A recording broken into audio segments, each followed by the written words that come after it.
Shalom Bapak Ibu, masih bersama dengan kami dalam program 5 Menit Penuh Harapan. Damai sejahtera untuk kita semua. Kita melanjutkan selayang pandang kitab Imamat. Kita masih di bagian pertama, bagaimana cara umat Israel menghadap Allah. Kitab Imamat menuliskannya untuk kita Bapak Ibu. Mereka harus menggunakan korban-korban tertentu sampai 8 korban sebagai pendamaian. Mereka juga hanya bisa berhadapan dengan Allah melalui imam yang bersyafaat untuk mereka. Bagian ketiga ini, bagaimana cara umat Israel menghadap kepada Allah, Bapak Ibu. Menurut Imamat pasal 11, ayat 1 sampai pasal 15, ayat 33. Di sana mereka bisa menghadap Allah melalui hukum-hukum pentahiran. Jadi bukan hanya korban-korban yang mereka bawa, bukan hanya syafaat para imam, tetapi mereka juga harus melakukan dengan ketat, dengan disiplin dan berhati-hati tentang hukum-hukum pentahiran yang ditetapkan oleh Allah. Bapak Ibu, ada berbagai macam hukum-hukum pentahiran. Mereka harus tahir dulu. Kalau mereka barangkali menyentuh mayat, mereka harus tahir. Kalau mereka habis berhubungan suami istri, mereka harus tahir. Mereka harus habis melahirkan dan lain sebagainya. Ada banyak sekali hal-hal yang membuat mereka berdosa dan mereka harus ditahirkan. Setelah mereka tahir, barulah mereka bisa menghadap kepada Allah. Sekali lagi, hukum-hukum pentahiran ini penting supaya orang Israel tidak mengalami kebinasaan waktu berjumpa dengan Tuhan yang maha besar dan maha kudus itu. Bapak Ibu, kita bersyukur Tuhan Yesus Kristus yang telah mentaati tuntutan-tuntutan hukum Taurat dengan sempurna. Yang oleh karenanya Bapak Ibu kita percaya kepada Dia. Kita beroleh anugerah untuk mengasihi dan mencintai Dia. Dia juru selamat kita. Maka kita diperhitungkan benar. Telah memenuhi seluruh tuntutan-tuntutan dari hukum ini, Bapak Ibu yang dikasihi oleh Tuhan.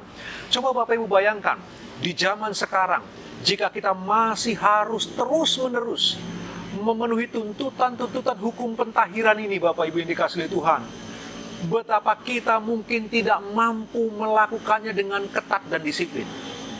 Tetapi oleh anugerah Tuhan, Tuhan yang melakukannya untuk kita. Di dalam Tuhan Yesus Kristus, Dia melakukannya bagi Bapak, Ibu, dan saya.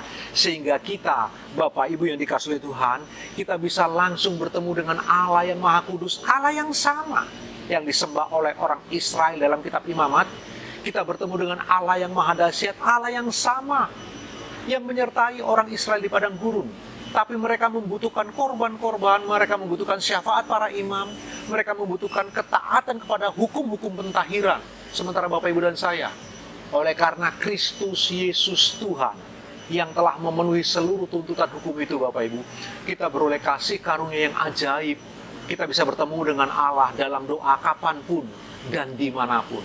Karena itu Bapak Ibu, mari kita bersama-sama merenungkan bagian ini. Harusnya selayang pandang kitab Imamat ini membawa Bapak, Ibu, dan saya untuk semakin mengasihi Kristus, semakin hidup sungguh-sungguh. Kasih karunia-Nya yang begitu besar tidak untuk dipermainkan. Tuhan tahu ada orang-orang yang akan memanfaatkan kasih karunia Allah untuk hal-hal yang remeh. Tuhan tahu ada orang-orang yang akan mempermainkan kebaikannya. Anugerahnya akan dipermainkan untuk orang-orang tertentu berbuat dosa sesuka-sukanya. Bapak, Ibu, orang-orang seperti ini tidak layak beroleh anugerah Allah. Orang-orang yang memanfaatkan kasih karunia Allah untuk berbuat dosa terus-menerus, orang-orang seperti itu pasti akan mendapatkan ganjaran pada waktunya. Tetapi kita, mari kita belajar Tuhan yang telah melakukan semua hal untuk kita, sehingga kita tidak perlu lagi melakukan hukum-hukum pentahiran seperti yang dituliskan oleh kitab Imamat. Marilah kita belajar dengan rendah hati, semakin mengasihi Tuhan, mencintai Allah sungguh-sungguh. Bapak, Ibu yang dikasihi Tuhan, sungguh tidak ada agama apapun yang mengajarkan seperti kekristenan ajarkan. Kita patut mensyukuri itu. Dari selayang pandang kitab Imamat, kita bersuka cita bagaimana Allah beranugerah kepada kita. Tuhan Yesus memberkati Bapak, Ibu. Selamat beraktivitas.